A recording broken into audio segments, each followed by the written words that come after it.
Qabulimga 19 yoshli qiz keldi. Savol javob qilsam, uni biron marta hayz ko'rmagan.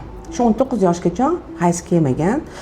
Vrach ginekologga ko'rinmagan, onasiga ham aytmagan. Kutgan. Keladi, hamada kechikib kelishi mumkin deb u qiz kutgan. U keyin qabulimga kelib, ko'rikka, men uni yaxshilab savol javob qildim. Biror marta kelmagan ekan, uni men kresloda ko'rishga qaror qildim. Kresloda oyoqlarini ochib ko'rganda qin teshigini topa olmadim. Bitta parda membranaga o'xshab qoplab turibdi. Keyingi qiladigan ishim ultra tovush diagnostik UZI apparatiga tushdi. UZIga tushganimizda bachadon topa olmadik.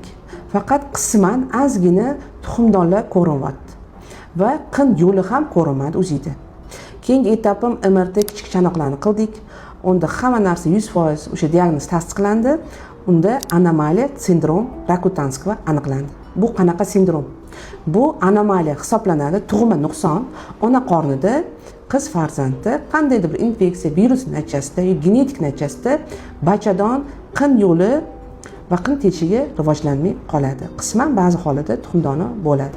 Shuning natijasida qizimiz endi bularga faqat sun'iy yo'l qo'yiladi qin yashash uchun, lekin kelajakda ona bo'la olmaydi va hayz kelmaydi.